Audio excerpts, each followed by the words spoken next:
Dieu, c'est notre Père, c'est notre Papa. Donc, lui, la seule chose que tu dois faire là, c'est de savoir qu'il est ton Père, il est ton Créateur. Et tu dois le servir avec amour. Tu dois le servir avec tout ton cœur. Si nous ne servons pas Dieu comme ça, j'ai dit le dimanche passé que nous sommes habitués à recevoir des choses avec intérêt. C'est-à-dire que des gens draguent des gens par intérêt, des gens vendent des choses par intérêt. C'est-à-dire que tout ce qu'on fait, c'est par intérêt. Donc on se dit encore qu'avec ce Dieu-là, c'est la même chose. Et si vous me comprenez bien.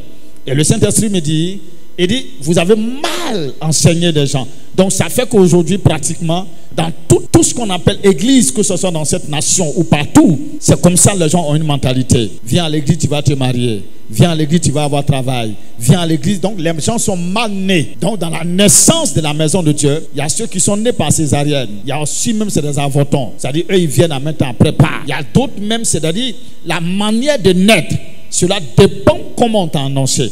C'est comme lorsque une fille part avec quelqu'un. Cela dépend. Viens avec moi, je vais, comment on appelle ça, je vais te rendre heureuse. Je vais te faire de toi une reine mère, une Dieu mère. Et puis après, quand elle rentre dans le foyer, elle se rend compte que ce que le gars avait dit là, ce n'était pas ça. Donc vers la fin, elle fait quoi? Elle gagne temps. Ou bien lui aussi gagne temps, n'est-ce pas? Donc il y a des personnes qui viennent à l'église parce qu'on leur a dit quand tu arrives à l'église, Dieu va te donner un mari, Dieu va te donner un travail, Dieu va te donner telle chose. Donc la personne arrive. Et la personne fait 1 mois, 2 mois, 3 mois, 6 mois. La personne ne voit pas la chose se manifester. La personne dit, ah donc ce qu'on m'a dit là, c'est pas vrai. La personne encore cherche, oh, non. Le Saint-Esprit m'a dit, c'est pas comme ça l'évangile. En réalité, on n'annonce pas l'évangile comme ça. Est-ce que quelqu'un me comprend bien? On n'annonce pas l'évangile comme ça. Parce que les choses là, Dieu lui dit qu'il va te donner. Mais tu dois savoir d'abord que ce n'est pas d'abord ça la bénédiction. J'ai l'habitude de dire, la bénédiction, c'est d'abord de connaître le vrai Dieu. Et lorsque tu le connais, les choses là viennent naturellement, sans même que tu ne pries. Et je le dis tous les jours, ce n'est pas pour autre chose. Moi, je n'ai pas prié pour avoir voiture. Je n'ai pas prié pour avoir temps. Je n'ai pas prié pour ça. Je n'ai pas le temps pour ça. Mais Dieu même sait que je dois me déplacer. Dieu sait qu'il y a telle chose qui est là. Et lorsque tu le sais de bon cœur, lui-même il met les choses en application et on vient te donner. Il y a des choses qui arrivent. Je ne sais pas si quelqu'un me comprend. Donc on ne prie pas. Il y a des choses qu'on ne prie pas. Ton enfant n'a pas prié pour que tu n'aies qu'à aller prier pour lui. L'apôtre Paul même dit, est-ce qu'un corps habillé, lui-même quand il va en mission là, est-ce qu'il va avec ses frères? Donc c'est l'État qui donne une maison. C'est l'État qui paye la maison. Et c'est l'État qui lui donne les moyens. Toi aussi là tu as quoi? Et puis Dieu va te dire il faut aller à tes propres frères. Donc en réalité c'est Dieu qui t'a embauché. C'est Dieu qui t'a appelé. C'est le même Dieu là maintenant qui va pouvoir à tes besoins. C'est le Dieu là qui va te donner. C'est le Dieu là en réalité qui va manifester les choses. Il dit c'est l'ouvrier qui mérite son salaire. Cela veut dire quoi? Celui qui fait son travail avec bon cœur.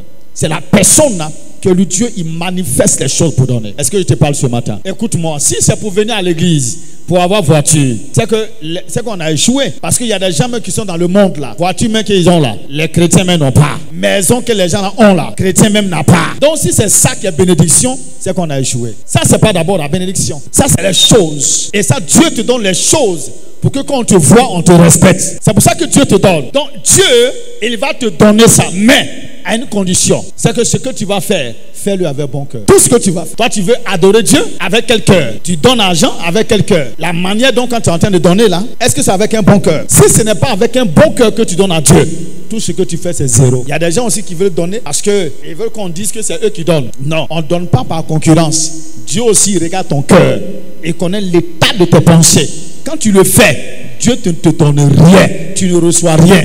Écoutez, mon frère et soeur, il y a beaucoup de personnes dans les églises aujourd'hui qui ne reçoivent pas. Or, la Bible te dit, c'est celui qui donne qui reçoit, n'est-ce pas?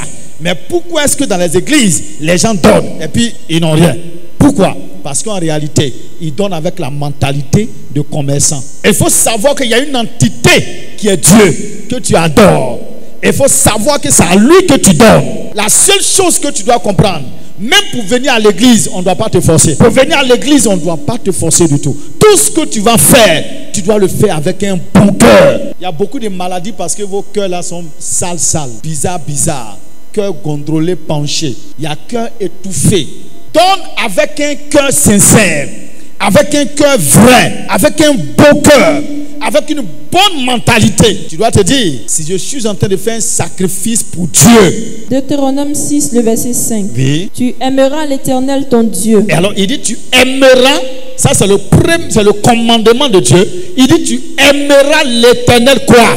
Ton Dieu. Ton Dieu, oui. De tout ton cœur. Premièrement, il dit quoi? De tout ton cœur. De tout ton cœur. Ça veut dire quand il parle d'aimer l'Éternel, il dit quand tu vas vouloir le servir, quand tu vas vouloir être dans sa maison, tout ce que tu vas vouloir faire là, fais-le de tout ton cœur. Donc quand tu vas te consacrer à Dieu, ne sois pas un chrétien, ne sois pas un chrétien païen. C'est-à-dire que tu es gris, tu n'es ni blanc ni noir, tu es gris. Donc il te dit quand tu veux moi me servir là, il faut me servir toute ta pensée, tout ton être. Tu ne peux pas être un chrétien, aller faire des sacrifices de moutons, de pentas, de grenouilles, de quoi. Tu peux être un chrétien, tu vas aller chez féticheur, tu peux être un chrétien, dis tu vas aller faire des adorations du village, et puis à l'église tu viens, Jésus, nous t'adorons. Tu es qui tu adores? Cela dépend. Il dit, te dis où tu es avec moi ou tu n'es pas avec moi. Ce verset-là, ça parle là d'amour. Donc, c'est une manière de t'impliquer dans les choses de Dieu, mais avec passion, avec amour, ton esprit, ton âme et ton corps. Je suis en train de te donner le secret pour recevoir les choses de Dieu.